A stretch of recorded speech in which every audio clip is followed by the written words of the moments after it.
Well, he had discussions with the legal team yesterday, and all of us were shocked when we came to court, and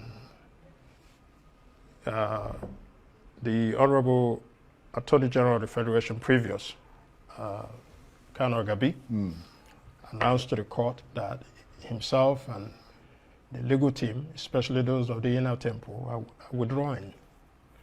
And the judge also was shocked and asked Mazi Nnamdi Kanu about it, and he concurred that for now, that he would take charge of his defense.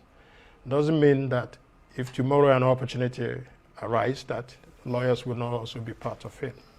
So, but for today, probably tomorrow, he would take charge of his defense. So that's what happened in court. And were you surprised? I was pleasantly surprised. Pleasantly or shocked? Well, surprised and shocked at the same time. In terms that none of us knew about it. I came to court, just like I've always done, attend the court hearings and all the stuff, and I sat there listening. I kept making the contributions. It's just between Mazi Nnamdi Kanu, the prosecution team and the defense team, and the judge. So as of today, the lawyers have virtually stood down. Whether they have given Mazi Nnamdi Kanu his case files, I do not know. But when you go to section 36(6)(b) of the Constitution of the Federal Republic of Nigeria, which are actually a crucial provision towards fair hearing, specifically to persons who are charged with criminal or capital offenses, is the constitutional right of Mr. Kanu to decide to take over the defense of his own case.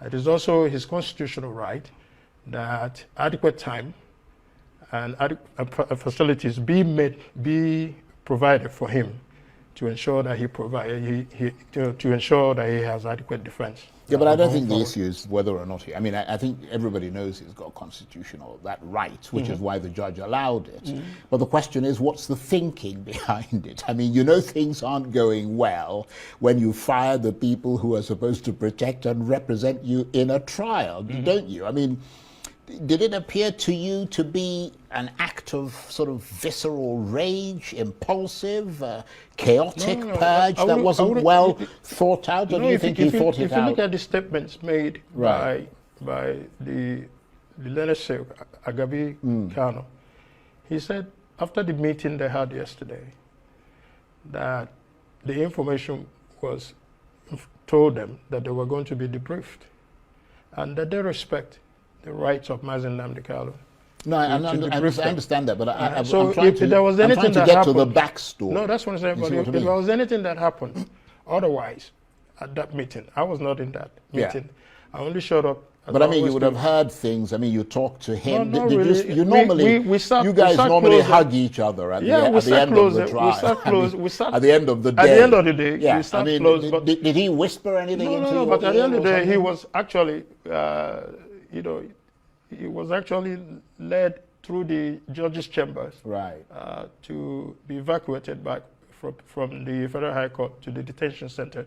So we didn't have enough time to discuss in court, to say, because he's often brought to court 10 minutes to 9, and the judge comes out exactly about 9 dot. So there wasn't that much of a time beyond the camaraderie. And we didn't hear from, I mean, we obviously saw the statement. I was actually hoping that we would hear that clip from the lawyers, because they made a public statement, which has been run on a rise several times today. But I mean, is there anything beyond that public statement that that might have said perhaps in out of camera to you? No, nothing yet. I've yet to be informed otherwise. But I know that tomorrow he may be meeting with some of the current legal team that were debriefed. Maybe possible some additional members of the legal team to go forward, at least to have some people who will surround him and be giving him legal advice where necessary, and the authorities that he will need to proceed with the defense of his case. Right. But what we are saying, crucially, Charles, is that Section 36(6)(b) is essential that it appears that the government is rushing his defense by giving him 5 days. He's already made known to the court, and the court has given summons to 23 witnesses. He will need to spend time to discuss with those witnesses, and where those witnesses are not compliant, to ensure that the court compels them to, through subpoena, to come and testify in court as to their knowledge of events from the time he was arrested to the time he was extraordinarily renditioned, and from the time the trials also began 5-6 years ago. So if you're going to rush, the prosecution has had more than 10 years to prepare for this matter. They have arraigned him on several charges, withdrew several charges, and rearraigned him. They've had adequate time to present their case, and they have rested their case. The defense also requires adequate time to be able to present their case. You cannot say in a capital offense, a criminal trial that has so many significance, not just for jurisprudence, but the social and security dynamics in Nigeria, that Nnamdi Kanu is expected that is within 5 days to be able to put a defense. If you're going to railroad him, just like the court in their determination, court says he does not verily believe that access to lawyers at the DSS facilities may be videoed, may be eavesdropped. So he agreed for 3 hours. That was yesterday's meeting, for himself and his lawyers to meet at the judges at the court 7 specifically.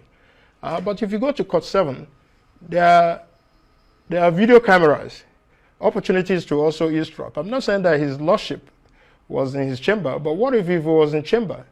Who else was in chamber with him to eavesdrop on the discussions between Mazi Nnamdi Kanu and his lawyers? Well, they would argue that it's getting all rather paranoid now. No, it's not. No, if you agreed that because of electronic cameras and audio equipment and all the stuff in DSS would not be adequate for him to have concrete discussions with his lawyers in the defense of his case, and you're moving him from DSS to his court. But the court itself is also... Yeah, but I mean, obviously the judge has more confidence in the court than the DSS facility. Well, it's not... So that's... No, he moved the matter from the DSS facility to the court. Yeah, that's what I'm saying. Hoping that the court will be an adequate place. Yeah, that's but what the I'm saying. same court... He obviously has more confidence absolutely, in the but then the same court has the same issues as it would be at the DSS. The court is also wired electronically. Yeah, but maybe the judge, because he's a judge in that court. I mean, I'm just speculating. Has more control and more access to that kind of material. So what if the judge was eavesdropping on his conversations with his lawyers? Would that not also affect? Would that not also affect the way and manner, the perception that he sees with the case? Well, I mean, that's purely and speculative. would also lead to bias? Yeah.